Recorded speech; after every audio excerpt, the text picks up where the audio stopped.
You're listening to the Coachella Valley Sports Report. I am your host, Coach B, on Fox Sports Radio, heard in Southern California on Fox Sports 1270 AM, and I'm heard in Las Vegas on Fox Sports 98.9 FM. And as always, we are streaming 24/7 on the iHeartRadio app. Excited today. We have number one in the Coachella Valley, the Fox Sports 1270 AM Coachella Valley tackle football poll, number one team in studio. We have the Palm Desert Aztecs, and we have Coach, do me the privilege and the honor of introducing yourself to the Fox Sports Radio audience. Good morning. I'm Coach Rudy Forty at Palm Desert High School. And I'll tell you, Coach, we'll dig into the football, we'll dig into the season you guys had, we'll dig into some of your athletes.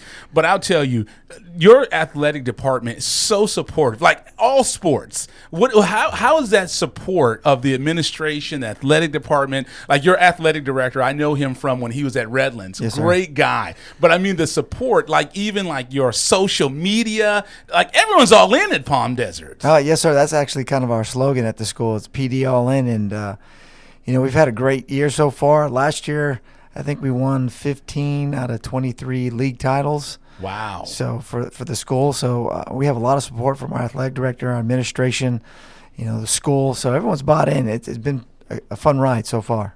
And, funny thing, I'm new to the Valley, and we launched this station in January. We launched this show in August, and I'll tell you, Coach, I kept seeing things about the flag game, and I'm thinking, are they playing flag football? And I didn't realize that you guys were playing for a flag. Talk to me a little bit about that game and the importance of it and what that all entails. For the most part, it's for bragging rights. The kids are all friends with each other from Palm Desert and La Quinta. But when you have DEL implications on the line, it makes it a little tougher. Everyone is more heightened, their senses. It just brings a great atmosphere to the school. And I know that we're getting ready for playoffs. But talk to me. This is one thing I always love to ask coaches. When you were in there, now you have, I don't even know if you could do two-a-days anymore. That's what we did in high school. But when you're in the preseason and you're getting your kids ready, I'm sure you have a lot of returners and whatnot. But when you're coming with your philosophy, your identity, was there a point in the season when you thought to yourself, it's starting to take form, it's starting to really sink in, and I've got some leaders out here that are stepping up and getting it? I think that moment came from, Elsinore. Elsinore was a much better team than last year, and it was a hard-fought game, and just the way the kids responded to the adversity and back-and-forth game and ended up winning it 27-21 said a lot about the team and about the leaders that we have and the coaching staff and just everyone doing their part to get things done. And Elsinore at the time was undefeated. Yes, sir. Yes. I'm very familiar with Inland Empire football. So when you do that and you take a look at that, and then when you win, the fashion that you won the flag game, was that expected? Because that's a rivalry game. Normally in a rivalry game, you throw out records. Yes, sir. I don't know if it was expected, but the boys had a great week of work. I guess one day I worked Tuesday. And they were focused, but you never know what's going to happen in a rivalry game. The weirdest things can happen. The ball takes a different bounce. My first year in 2017, we went to triple overtime versus those guys. Wow. So, the importance of that game, everything about it just really came to fruition that first year for me, 2017. And then every year after that, that's just a big one for the boys and for the coaching staff. As long as you didn't do like my Dodgers and play another game and go 18 innings. So that was insane. And like I said before, go Dodgers. Tonight we're going to get it done. But talk to me a little bit about some of your standouts, athletes that who was someone maybe you didn't anticipate to have the breakout season they did. And like there's always someone, a shining star, like you're like, oh, my goodness, thank God this kid's an Aztec. I wouldn't say I didn't expect it, but this young man here to my right, our quarterback, A.J. Rivera, he's had all the tools. He puts in the work. He had a rough junior year, losing it to an injury, but just the way he came back from injury and working through the summer and going to the camps and preparing, it speaks volumes for him and his upbringing and everything that he's about. And with that, when because your quarterback is the coach on the field. And what is it about that young man and what he did that just stood out to you? And you know this is your guy when you first made him a starter.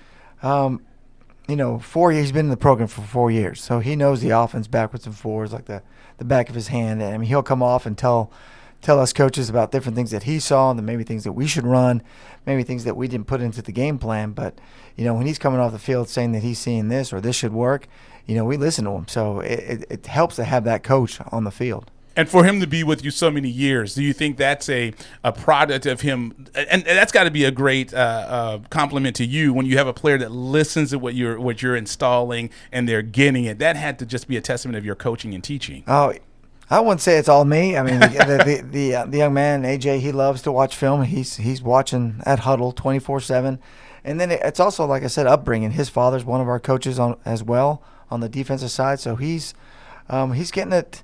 And, on the field, and he's getting it at home. So he can take it, and he takes the coaching, and he internalizes it and makes it work for him. So he had no choice but to dominate. Yeah, yes, sir. Yes.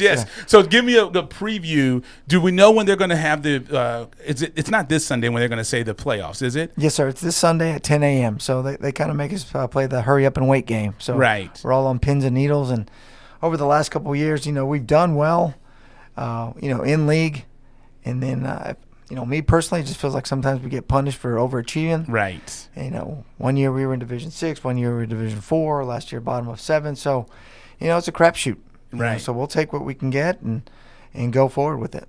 And I know winning. So the DEL, I know you guys got a partial share of the DEL, correct? Yes, sir. So that's going to help going into playoffs. It's got to definitely help you guys hopefully get a good seeding and get a home game. Yes, sir. Yes. Excellent. Go ahead. I would love a home game, but eventually you got to play on the road. Right. But we've been on the road the last 3 times, so we're hoping, crossing our fingers, we're somewhere in the top 8 somewhere, and then get that home game. Right. We'd love to see it. And you brought your quarterback in here with you. So we'll go ahead and ask you a couple of questions. Tell us a little bit about your season. How excited are you to get to win that flag game? The season's been going pretty well. We went 7-3. We just won the flag game. The flag game was a pretty exciting game going into it. We had a lot of fun going into it that week. We've been working really hard all season to achieve that DEL title, and it wasn't just for the flag for us for this game. The flag game was just like the little cherry on top. We really wanted that DEL championship. Absolutely. And what grade? You're a senior, correct? Yes, sir. I'm a senior. So did that go fast? It went super fast. Coming in freshman year, you hear all these other seniors saying, "Oh, be careful, it goes by so fast," and you're like, "Nah, it's not gonna go by fast. Like, right. I got 4 years of this. I'm just gonna be fine." And then it's there, and it's just all of a sudden, Right. I'll tell you, was there a moment this season where you think to yourself, this is going to be a special season for us? Was there a play for you or just a moment with your team? I think really going into spring ball, just knowing that the team that I was surrounded by has been together for so long. I mean, most of us have been playing together since we were 9, 10 years old. So we kind of knew it was just going to be a special season with everybody coming back. So with that, did you always play quarterback, or is that a position that you just started playing? Yes, sir. I've been playing quarterback since I was about 5 years old. So that's got to be really nice when you have – so do you have any of your receivers that you played with for years? Yes, sir. My receiver, Nick Danglis, wears 80. I've been playing with him since I was 5 years old. He's been, my right-hand man since we were little kids in kindergarten. Yeah, so back then you guys must have – since kindergarten you've known – oh, my goodness. I tell you, that's a friendship right there. But I tell you, when coming in, you guys have had to have thought to yourself, freshman year, this is going to be our school one day, and we're going to run this thing. When you finally got to that, how was that feeling for you? Oh, this feeling, it was amazing. I mean, freshman year to be called up to varsity, I sat, but I learned so much through, Brady Clemmer, the starter. And we had about 8 other freshmen on varsity, some of us getting playing time, some of us sitting and, just learning the system. But that freshman team was pretty good. Like, we had, guys like Darius Pine, Jackson Bishop, and then to get called up to varsity and be able to form this team that we have and this family, this brotherhood that we have now to become, the great team that we are. And when you're around the team, same coach, so that's the only high school coach, and that's you're so fortunate to have one coach, one system, one philosophy. But learning what his goals were and what he wanted to do, by the time you were a senior, the game slow? It must have slowed down for you. Yes, sir. I mean, from going to my sophomore year, the game was, it was really fast, and I wouldn't say I wasn't ready for it, but it took me a while to get used to it all. And then to come into this season, everything was just so much slower. The way people moved, the way I moved, it just felt like the pieces were really there. Yes. And is there a teammate or is there someone that has helped, when you needed to get out of a bind, you was like, let me get the ball here, and something's going to happen? I mean, when I have guys like Jonah Tolan, Nick Danglis, Spencer Tyson, Trey Bolton, I could just toss it up and they'll go and get it, and I know I could trust them and they know they can trust me. And I always like to ask this with quarterbacks because they say they have this saying that you throw a player open. Was there ever a time this season when you threw the ball up and you were like, oh my God, I hope that doesn't get picked, and then they just come down and they take it to the house?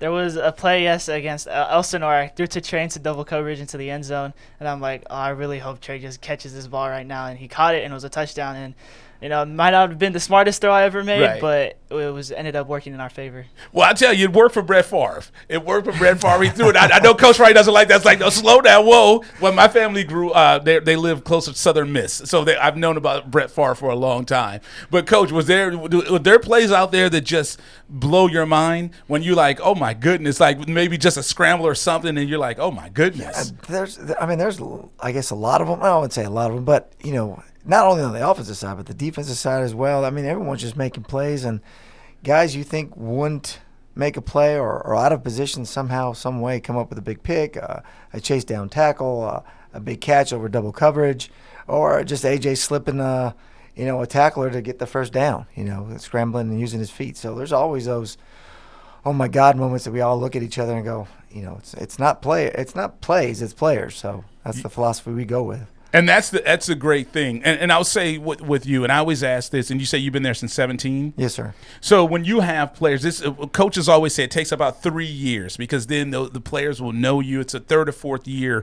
Do you think it's gotten to the point now where it's become easier for you because everyone knows, just like your QB said, it's easier for you because you got so many players that know what you're doing? Yeah, over the last 3 years, it's been a work in progress. There was a learning curve for myself my first year taking over as head coach, and I kind of made the mistake of saying, well, nothing's broke, let's not fix it. But, when a new head coach takes over for the old guy, I got to start doing things my way. Right. And I kind of made the mistake and just kind of left it as is and bit me in the butt. Right. So we had to change everything around, the culture, just the way we work, the standard at which we work, everything that was involved from the weightlifting to how we practice on the field. And, we don't want to waste not 1 minute on the field. So we're constantly moving. And I'll tell you, Coach, you guys started out 2-2, and then you guys went on a run. Was it something that sparked with the team, or was it some motivation you got? Because after that start, you guys really went on a run. What we did at Redlands game, I would say, was the coming of our offense. I'm an old offensive line coach. All I want to do is run the ball. But I handed the play calling duties over to Coach Clark, and he's more of a young buck who just wants to sling it. And I said, it's your deal. Go ahead and do it. And it worked out. Right. 50 points against. Yeah, 50 to 35 against Redlands. Yes, sir. And then, that'll get it. And then we had a little bump in the road, our first league game. But then everything after that, we scored close to 35 points a game. So, right. But now we're doing it balanced. We're throwing the ball, we're running the ball. It's working. Right, and like you said, Ransom Mirage, you put up 31. Shadow Hills, you put up 38. Palm Springs, you put up 35, handing them their first loss of the season. And then La Quinta, 35 points, 35-0 on that. And you have another coach in as well. But let's have a coach come on up and introduce yourself to the Fox Sports Radio audience. We'll have you slap on those headphones and go ahead and introduce yourself to the Fox Sports Radio audience. I'm Coach Rivera. I'm AJ's dad. They call me Coach B because I coach youth football and I coach my son. He was my quarterback. Mm-hmm. And when you see your son, when you see that play, when he throws it up, and you're probably thinking to yourself, oh my goodness, but when something happens as a father, I ask you this. When you're on the sidelines, are you a father or are you a coach? Because it was hard for me to separate the two. Well, it is hard to separate the two. I'm actually in the booth, so I get to watch from above, and I see the game from a very different perspective than the sideline. I get to see everything. Coach Forty and I have had conversations before where we've had to separate being a dad and a coach. You got to choose one when you're out there. Right. And I'm very grateful for those conversations that we've had and that insight that he's brought to me, because it's allowed me to separate it and focus, because I'm on the defensive side. Right. So I don't get to coach my son. If we have anything, we talk about it on the way home. And when we have those discussions, it's about what I see on defense, what I can help him with. If we watch film together, we're watching the defense together, and I'm telling him what I see, what I think the DBs will do, because I'm a defensive backs coach, and how he could take advantage in the passing game. And that's smart. So I coached my son. I coached him when he played quarterback when I did that. But I should have separated the two. But tell me about your on the defensive side. What are your thoughts this season?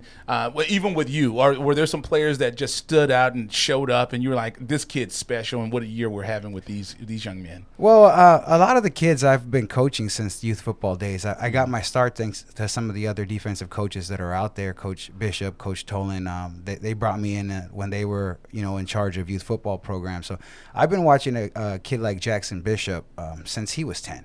And I remember coming home after the first day of hitting drills and telling my wife and telling my brothers, like, you remember that name, that kid's going to be something. We're going to be hearing about him on the news and in the papers pretty soon once he gets to high school. I think that kid's got the ability and the talent to go really far. That's pretty good. Once again, you're listening to Fox Sports 1270 AM Palm Springs. And I'll ask you that. Since you've been with these kids since they were youth, have they, Bishop, you called him, but has there been anyone else who's exceeded your expectation? You're like, oh, my goodness.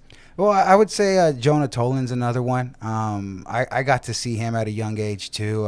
When I was in charge of a youth football program, I sat down with his father and his mother and asked them to come over to help us rebuild something special over there. And they came for a season, and he was a kid that we really got to see grow. When we stopped coaching together youth football, I always watched and paid attention to him because I knew he was going to have some ability as well and really have a shot to do something with his football career. Right, and that's good. And now I know Coach 40 is in here, but dad to dad. Talk to me for a second. How special is it? I know that you've been with your son since he was little, going along the way. What has it been like? And it's coming towards. I mean, you got playoffs coming, but as a dad, how special is that for you? It's really special. I can tell you, going back to when he was in kindergarten, he made that first throw. We saw something in him. We knew that a quarterback was what he could be. His mother and I actually sat down with him when he was 6 or 7 years old, and we said, "Hey, you've got something here. Is this something you want to do with your life?" And he said he did. And we said, "Okay, just so you know, we're going to hold you accountable, and we're going to make sure you get to there. And when you're messing up, we're going to be honest with you. We're not going to lie to you. We're not going to beat around the bush.